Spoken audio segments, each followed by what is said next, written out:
Yo, what's going What's on, up, man? people? Back again. Raps on Yes. TV here to talk the best things in boxing as usual. It's been a relatively quiet weekend in the boxing scene. We had the Frank Warren show, but we did get some sad news. So as we always do on Raps on TV, we don't just talk boxing. We got to say a shout out to the man that passed away, Chadwick Boseman, aka the Black Panther, as well as many other things. Really sad news. Those of you in the game will know him and seen him at plenty of the fights. He was a big boxing fan. Not Huge. just a great actor. We saw him here. We see him here with Crawford. I remember him being at the Crawford fight. Not only that, you see him with a lot of the PBC guys. So that's from Top Rank to PBC.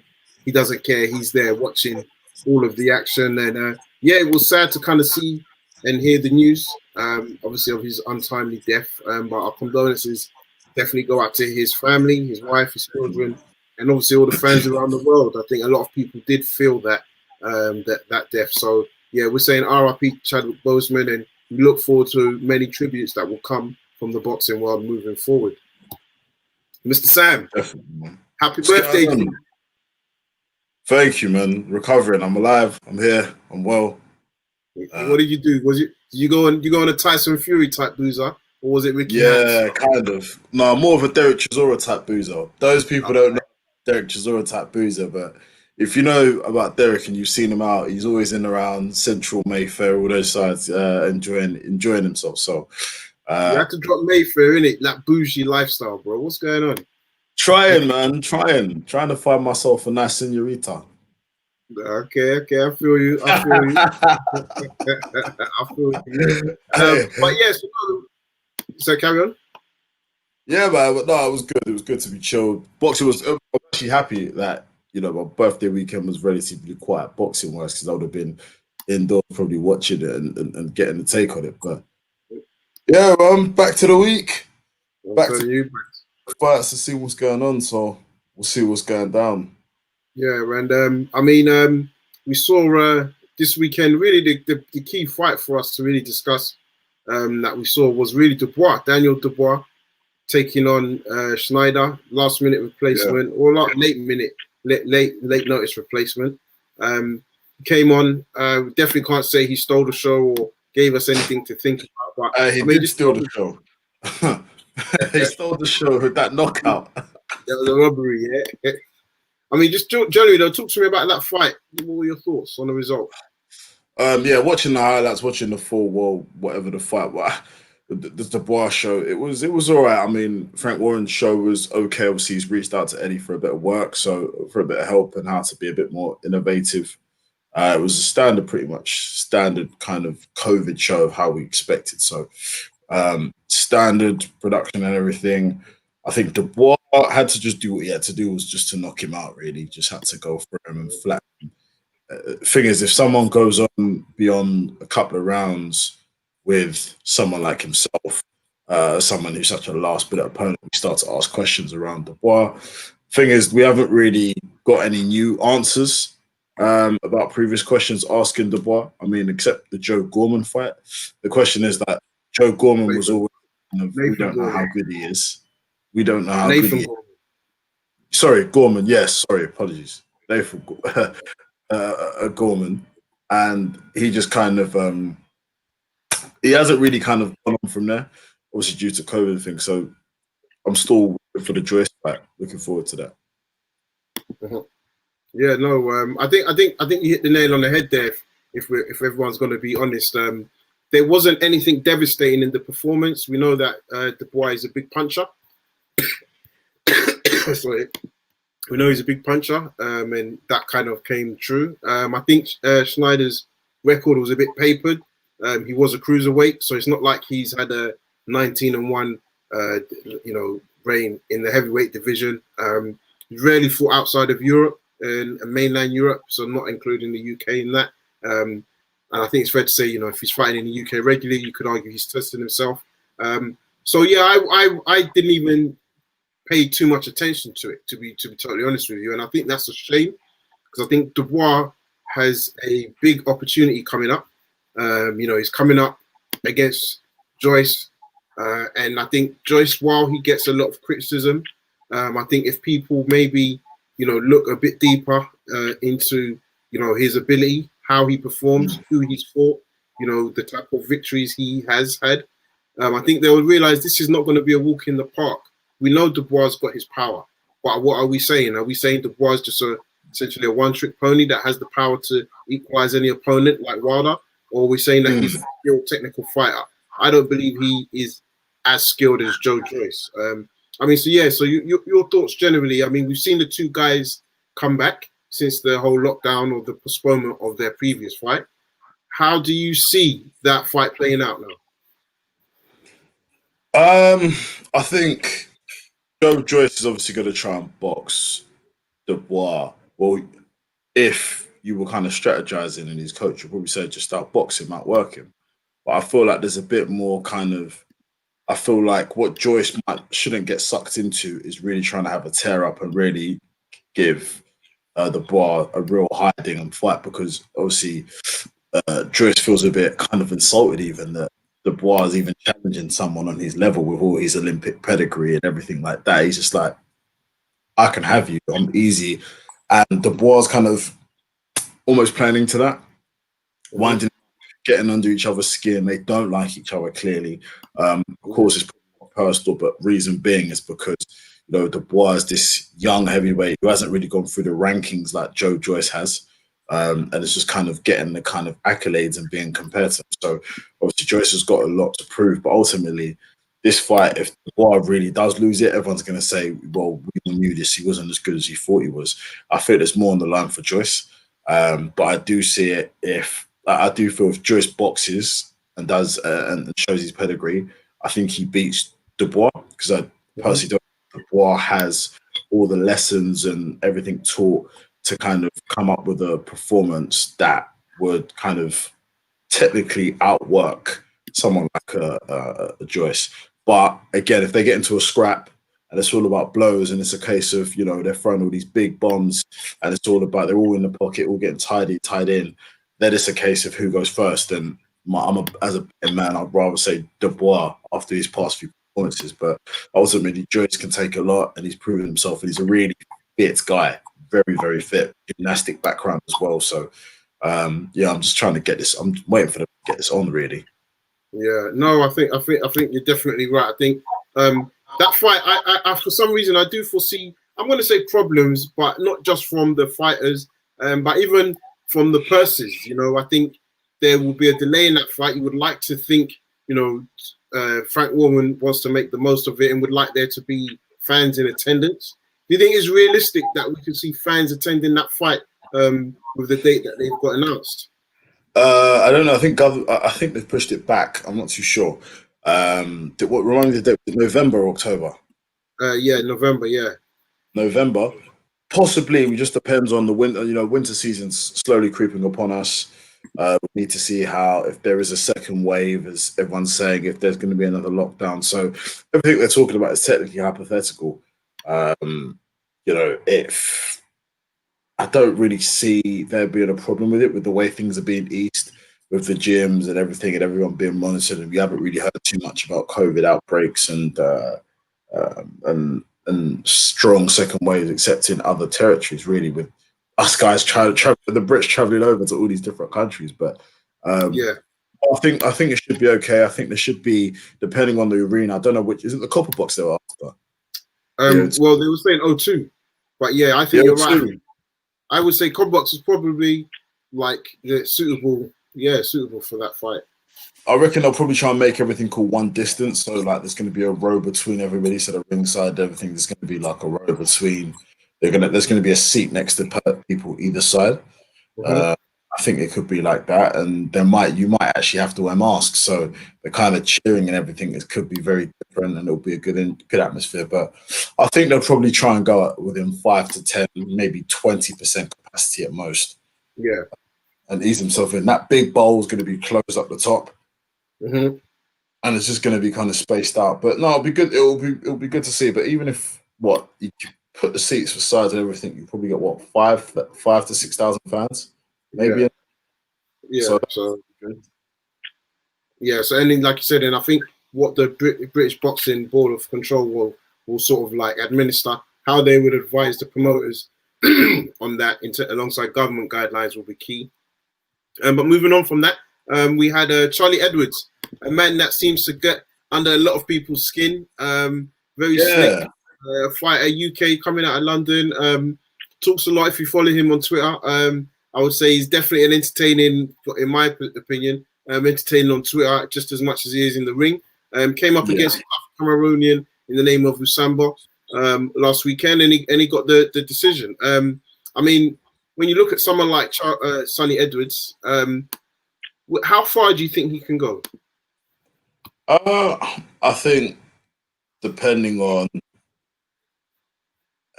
a lot of things. I do like him. I think he's a very good talker. He's definitely got some talent there. He rubs people up the wrong way, and ultimately, a lot of people like him. So it's not when you have all those things together. You know, you either nowadays with fighters like we spoke about with Chris last week, we either get guys with the talent, with the chat, but they just don't have the fans discovering them and have that engagement with the fan, or you get the guys with the big fans like Dave Allen, but not necessarily the talent like Michael Hunter. You know, you get Dave getting booked for show on show and growing a fan base and selling tickets, doing numbers, and then you get someone like a guy like Michael Hunter who doesn't. So, like, he's been blessed enough to have the three kind of main attributes like he has. So, in terms of that, as long as he keeps his head down and keeps working, doesn't get too cocky, and continues to do what he does in the ring, sky's the limit, bro. Especially as you know, and the good thing here, and the positive thing, like my uncle would always tell me, is that the UK is very lucky in the sense that they're very good at hyping up fighters. Yeah. They like to exaggerate how good a fighter really is. So obviously, when the hype's built around them, there's going to be more interest. So it just depends. I don't know how well he might not even be a Frank Warren guy any longer. I think if he does grow from strength to strength, I reckon it would have surprised me if he becomes a new Matchroom acquisition, because that's what Eddie Hearn seems to be doing. Yeah, I mean, that would be interesting. I mean, the brothers have never made the same decision, even though Charlie's gone back onto the top rank. Sorry, Frank Warren's side. That would be interesting. I'm not too sure though. I would have to say. I mean, yeah. Let's see, but it depends on what he can do. There might be a sweetener there with the 5 fight. That might be something that would interest him more as well. So yeah, you're right. You never know. So we'll just have to see how that plays out. I think also on the weekend we saw what's his name? Sam Max. Is it Sam Max? Yeah. He was on the undercard. And he won his title. I think, if we're looking at it, it was a close fight. Sam Maxwell. He won a close fight. Thought it was quite entertaining, all the same. And then we had another man go by the name of Willie Hutchinson, formerly signed to David Hay, now working up with Dominic Ingle in his gym. I think he put on quite a devastating performance. And something in that division, I know he struggled with the weight, but that division domestically, there's quite a few interesting fights that could be made. Definitely, bro. A lot of the fans would have seen that. We've had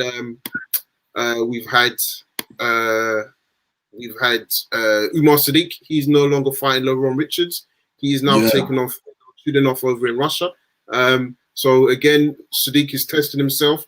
But that means LeRon Richards is there, and really big for Sadiq. That's a big move for Sadiq. I mean, he's taken one loss and kind of learned from that.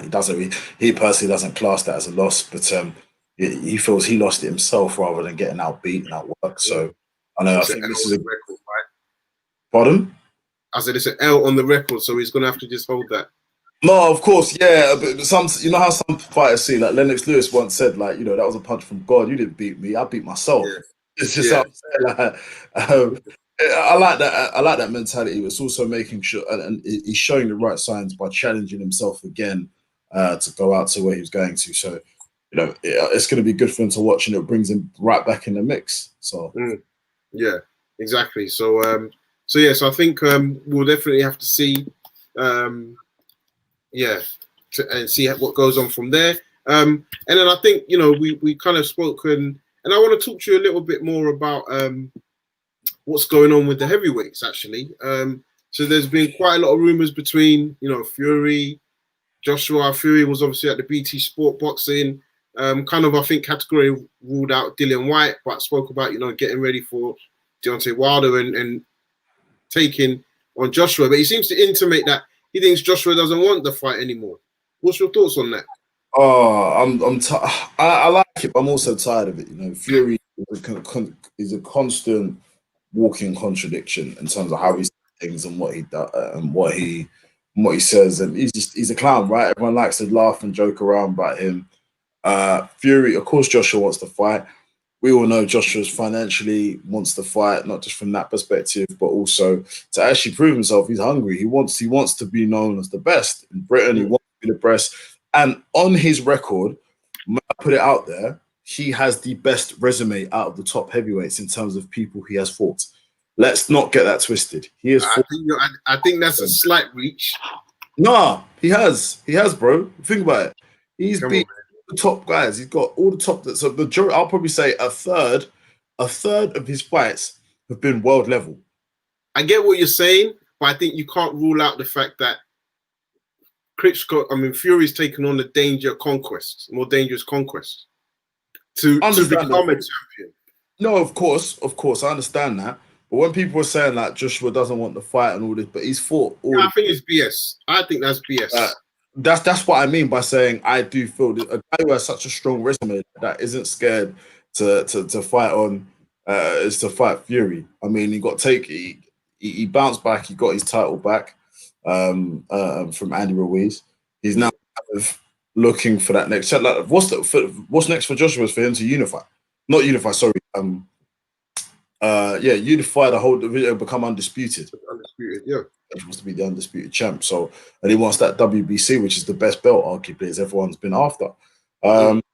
Categorically ruling Dillian White out, yes, kind of, especially unless, as of right now, as it stands, he's categorically ruled out unless he gets that win back against, unless he redeems himself against Alexander Povetkin. And even then, right, it still doesn't mean he jumps to the front of the queue. Exactly. It's then a big, you know, it's now a big cycle of politics or whatnot, and he might need to change his strategy and not go for the WBC anymore. He might need to just wait to see after this undisputed bout goes on and see if one of the guys are able to vacate the belts and they're all up in the mix again. So, you know, there's options for him. He just needs to stay active, stay fit, stay ready, and deliver maximum violence. Part 2. I mean, before we go on to him fully, I mean, Usyk's come out and said kind of, you know, he's not willing to step aside. It looks like there may be some issues with the Chisora fight. I mean, you know, do you think if this fight isn't for all of the belts, and big up Boxing Lowdown, he did a good video, so guys watching, go and check out Boxing Lowdown, who was on the show last week. He did a bit more of a breakdown on it, but he spoke about, you know, are the belts important? Now, if Joshua and Fury has to go ahead without the WBO because Usyk is mandatory, would you be disappointed if that one belt was missing? No, not really. Not really. The way these two guys are, you know, the build-up's going to be incredible. It's going to be insane. I think more from a historical perspective, you're going to want WBO to be like, you know, to be complete, the full article. But I don't think that's the end-all and be-all for. Usyk doesn't want to take step aside money, so they're going to probably apply. Joshua's probably going to have to apply with to the WBO, or Eddie's going to have to submit an application for special exemption due to the magnitude of the fight. And then after that, the next kind of fight after that has to be Usyk. But would you know what's going on with the Chisora fight? What was the problem? So, I mean, from what we're seeing, and I think Coogan's done an interview with her, and it kind of makes sense. They're talking about the finance. I think, you know, if they can't get that fight, apparently that fight was the banker was it's being held at the O2, and because it's unlikely to be held at the O2, or at least with maximum amount of fans, it's not going to have the right money, which kind of links to the fighters' paychecks. And I think we know Usyk likes his money when we look at all the jumpers all those designer gear that he's got, and the same for Chisora, right? So, I would imagine, I don't know if any of them are backing down. you would like to think there's some logic comes into this. You know, you can't expect the same type of finances, but we have seen Crawford demand the same type of finances. So, you know, maybe they really don't care. Maybe they understand the business more and feel the promoter should take a cut or the network should take a cut. I don't know, but yeah, that's the position we seem to be in at the moment. And yes, and with Joshua, you know, there's been announced rumors. So I imagine it's not too far from being true, but there's been rumors about the Pulev date hopefully being in December. I mean, that is a fight. When we look at that fight coming up, it is a bit of a banana skin for Joshua. Like, I'm not saying that he's going to lose, but I think you can't go into this fight and think he's going to whitewash Pulev. Like, no, never. I'm right saying that, or yeah, I agree. Nothing is said and done until until he's done. Like, you know, especially Pulev's going to be extra excited and extra motivated after seeing what happened to Dillian White. You know, that's what I'm saying. Let's not forget the last time Joshua spoke about things being a banana skin and whatnot, he actually lost to Ruiz. Remember he was on the podium and everything there. This could be a potential banana skin or whatever. I think that was tongue-in-cheek, but yeah, I do think that was tongue-in-cheek, but I think in terms of overlooking any opponent and, you know, getting into that practice of start looking at Fury, as he did with, you know, Ruiz and just look at Wilder. I think, yeah. I think that's a challenge. Yeah, but also, yeah, exactly. And ultimately, in a way, if the WBO is not step aside, if the WBO is not on the line, then I'd like to see Joshua Usyk, or, you know, if they have to vacate, I'd like to see a Wilder Usyk. You know what I'm saying? Like, you can make them different again and really expect. The thing is, what I don't want it to be is I don't want it to be the Joshua parade. I really want it to be the Joshua parade. I want it to be like all up. Anyone can get the smoke at any time. I even want to be honest, I don't see this happening, but I even want Wilder. I want Wilder to stop Fury. Okay. I just want another mix in there. Yeah? I want another spanner in the works. I really want another spanner in the works. But can Deontay recover from that beatdown? Exactly. It's unlikely. You were there, bro. You were there. You saw the atmosphere. You saw his allies. You saw his peers. They were doctors. Anyone. Yeah. So unlikely. So yeah, it's that one again. Yeah, I think hitting the nail on the head is unlikely. So moving on, we've got the MTK show taking place. Yes, big show tomorrow.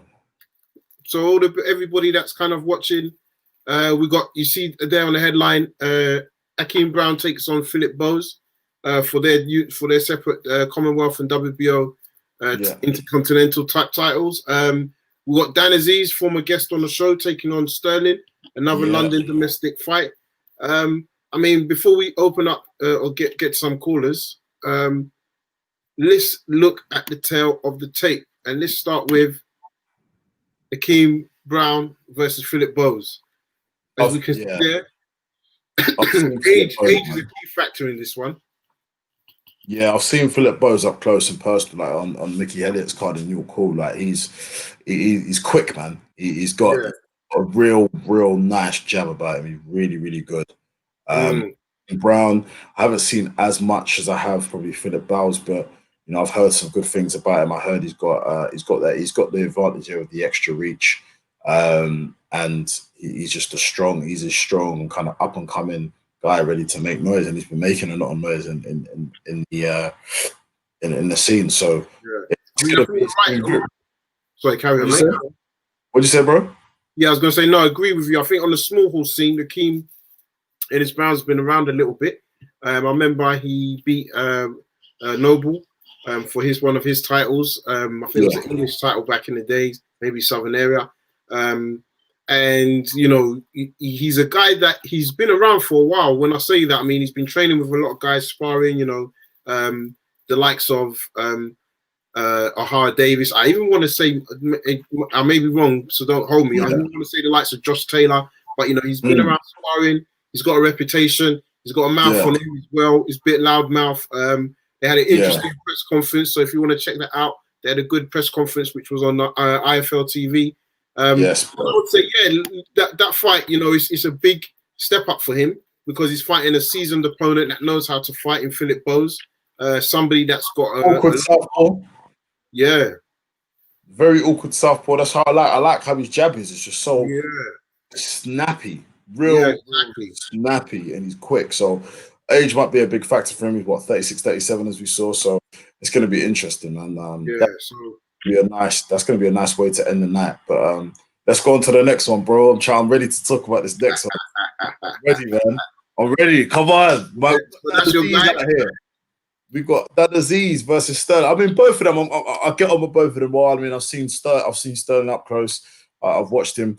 Him grow and get some emphatic knockout wins in York Hall. Really raised the roof around there. So he's no newbie to the big stage and having to fight under pressure. Sells a lot of hits as well. He's got quite a good following in Lewisham. But also on the other hand, you've got the Nigerian nightmare, Dan Azeez, as I like to call him. He doesn't claim that name, but I claim it for him.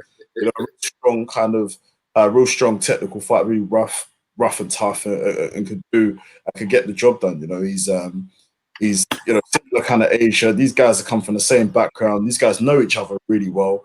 Going to take him as a joke, and Andre knows what he's capable of. But you know, Andre Sterling's a bit of a talker. Likes to talk up himself. Likes to talk down on people. We've seen videos of him stepping to Boatsi, talking down to Craig Richards and whatnot, and been able to handle his business. So I'm just really looking for a KO win with Dan Azeez, so that can really kind of push him on with his career. He's 11-0, and we just need him to just push on. Really, this is once he gets Sterling out of the way, I think he's in that light heavyweight mix. I could see him kind of fighting or challenging someone like a Richards or a Jose and Burton or whatever, and someone similar to that, and just being able to push on really. Or Ricky Summers. Exactly.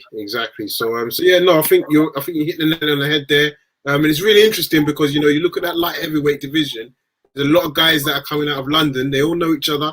You know, they've all been in similar gyms. You know, Azeez is Peacock, Sterling is Peacock. You've got Yard down there as well. Obviously, we know Boatsi's out here, and we've got Craig Richards. So there's a lot of guys, and, you know, someone that fought not too long ago is Shakan Plitters. So that's an interesting mix. Shakan. We've got Shakan. Yeah, so it's a good division. There should be a golden contract, no? Or something. Exactly. So I think they've done that, don't forget. So yeah, I think that's the plan. I think, to be fair, that Azeez and Sterling, I think that was part of the golden contract, wasn't it? Okay, cool. Yeah. Or maybe like a boxer or something. I wanted one for the light heavyweight scene, like the WB, the Super Series. But I mean, I think, like I said, with these guys, they're ready to mix it up. So I foresee quite a few more fights, kind of domestically with these guys moving forward. Talking about other stuff in boxing, we're gonna go out to the phone lines. We got them, our resident number one boxing analyst, Uncle. How you doing, sir? Hey, hi guys. How's it going? Okay. Yeah, not too bad. First of all, Sonny Edwards. Yeah. I know a little bit about the Edwards brothers because I've been elected to them on the amateur scene. It's very difficult to know how far Sonny would go. Because I knew about some of the domestic rivalries at the amateur level. I think with guys like both Charlie, who actually the world title, it's really a case of management, if you ask me, because they're decent boxers and they've got some skills. But in those lower weight divisions, there's some real killers the South Asian countries, and also Mexico, the South American. So you face the wrong guy, you're going to get killed. Remember the guy who beat the living daylights out of Charlie? Casemiro. And when you put him on the floor, then when he was on the floor. So after the guy won the fight, it took the person. Yeah. And I thought Charlie Edwards, you're a lucky boy. Because Senor Suleiman overturned the decision there and then. So I'm not going to say there's anything untoward for him, for lucky boy. No, for sure.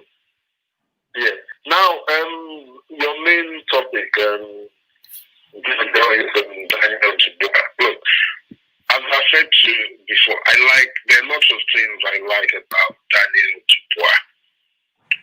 Yes, but I think this fight is too early. It's a wrong opponent.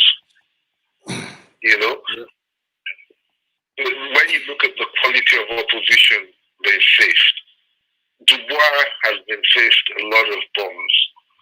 Quite frankly, the best opponent he faced was Gorman, which was a fight as well. He was favored to win. Dubois.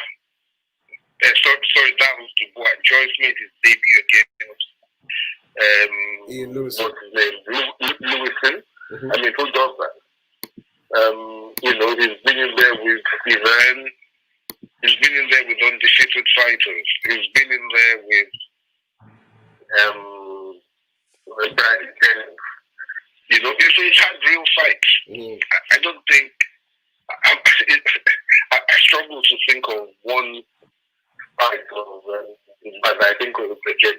Yeah, he looked the business against, but then he should look the business against the quality of opposition he faced. I mean, one of the guys he fought from Ghana came in on a Thursday, I believe, and was fighting on the Saturday. Yeah.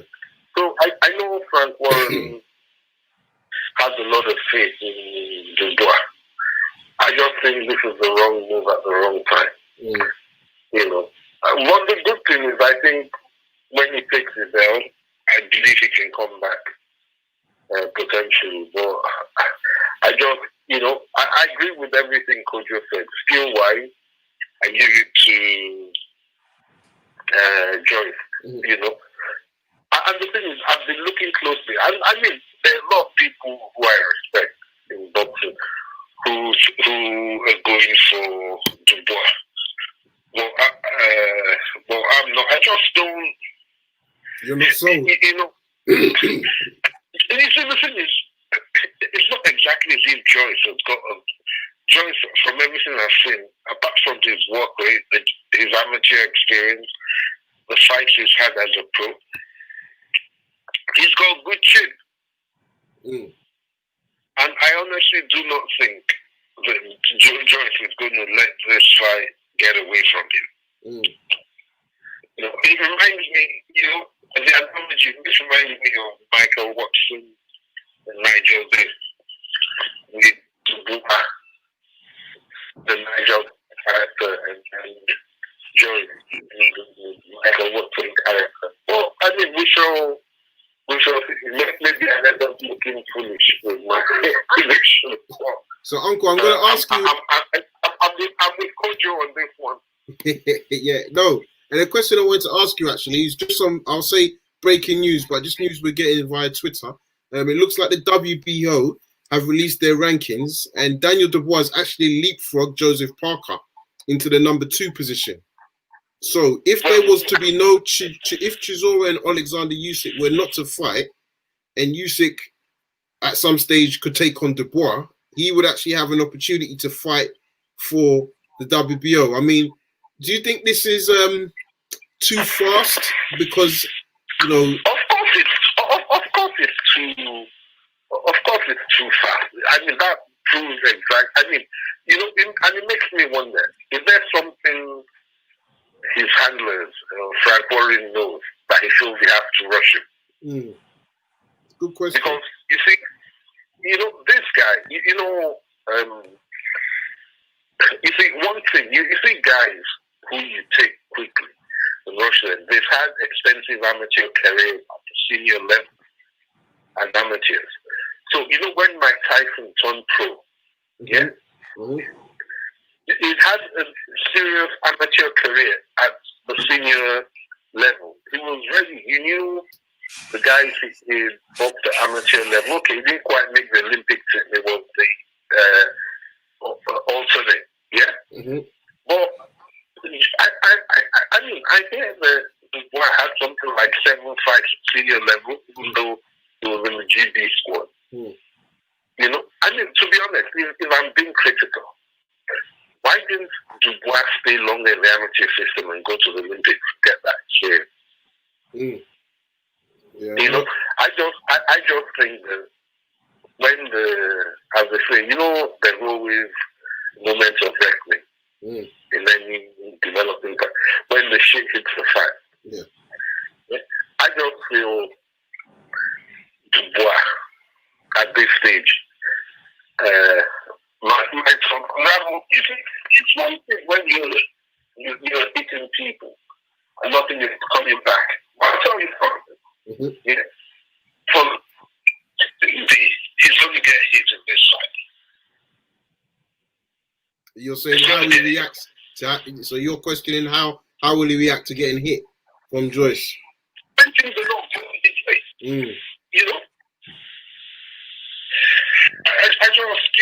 I would rather before someone else increase his level of opposition.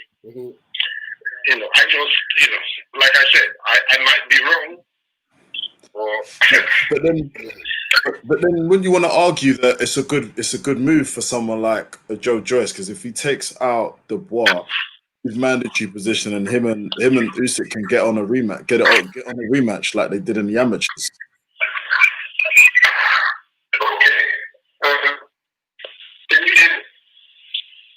No, your uncle, you're breaking up. You're breaking up. Hold on, is that better? Yeah, a little bit. Yeah. Okay. I want to let me give you an analogy. When Riddick was coming up as a hot prospect, yeah. Okay. I said about 8-9 fights into Riddick Bull's career. His trainer, the legendary Eddie Foch, realized, was excited. And this is Eddie Foch who had like 30 odd world champions. Yeah? Who goes back to the days of Joe Louis, who used to spar. He was excited because he realized that the heavyweight champion of the world is Evander Holyfield. Riddick, he realized that style-wise, Riddick could actually beat Evander Holyfield after 8-9 professional fights. Yeah? But Eddie Foch will not fast-track him to fight Holyfield there and then. And you know the reason he gave? He said he's a fantastic prospect. I have Larry Holmes. At this stage, he's better than Larry was. But I will not fast-track him because I think he can beat Holyfield, who's a great fighter right now. Because if I do that, if we take him there, then he needs to be able to deal with the number 1 contender, the number 2 contender, the number 3, 4. And he's not ready for those guys yet. He will be as we develop him, but he's not ready right now. So imagine you could throw Dubois in with someone for the title who he can beat. But what you really say is if you take him there right now, the fledgling fighter, which is what is he ready for Tyson Fury? Is he ready for Deontay Wilder? Is he ready for Anthony Joshua? Is he ready for what's the name of the Cuban? Luis The Ortiz. Cuban, Ortiz, and people like that. Really? So this is what I'm saying is that I think the development of a boxer, of a prospect, is very, very important and can be precarious. And I'll be interested to see what other callers would think. But I just, I caution as in, why are we rushing? I mean, do you honestly, okay, let me throw the question to the three of you. Do you honestly think when you look at Daniel Dubois, he's a Mike Tyson, he's a George Foreman, is he something we've never seen before? Is he better than these guys were? In my opinion, and I'll give the straight answer, no. I won't even go. I think he's not. We've not seen enough. I think what we've seen is reasonable. But I think the Joyce fight is going to be his defining sort of like next step up, because I will say this, and I'm still 50-50 on how that fight plays out. But if Dubois can go in there and get Joyce out there very early, I think that makes a huge statement. However, I can just as see Joyce kind of circling him. So yeah, for me, I think he's not in the Lewis, Holyfield, Tyson, even though they had their fair amount of kind of like C-level fighters on their startup career. I think with Dubois, there's a lot of pace, and I'm just not sure it's justified. Yeah, that's my view exactly. No, I agree. What do I know? So this uncle, we're going to move on, but I appreciate you calling in and supporting as usual. We're going to move on to the next topic. All right. No problem. Take care. Bye. Cheers. Thank you. Bye. Yes. So Sam, there we have it. It looks like we're starting to. Well, actually, I'll say that's unfair, but it's just like one or two question marks around the man. I will move on to other boxing news. We spoke about the MTK show. It looks like we're going to start seeing a lot more of the PBC cards start stacking up. We're seeing the announcements of the doubleheader that's coming at the end of September. By this year, I'll say this year, by December this year, do you think that boxing will be at its peak again? And when I say that, do you think that there'll be a lot more sort of like bigger fights being announced, at least in the pipeline, and maybe fans in stadiums or arenas? Yeah, I definitely feel like we're gonna experience a lot more fights. I feel like the cost, I feel like pay-per-view cost is gonna go up. I feel like fees are gonna go up. I feel like it's going to be at its peak back at, especially now since people in lockdown. There's a lot of people that I know that have taken a stronger, casual fans have taken a more stronger interest to boxing, and I think that's only doing the sport better in terms of the attraction and the movement and how people are perceiving things. But by December, I would hope to think that there'll be a lot more fights announced. There'll be a lot more people taking risks. There'll be a lot more people looking to establish themselves. I feel like there'll be a lot more journeyman upsets. I say journeyman, I mean people who are expected to lose in the casual eye of a boxing fan. People who aren't a household name are going to come in and start doing upsets. And I think it's going to be put on from there. I think it's going to push on from there. Yeah, no, for sure.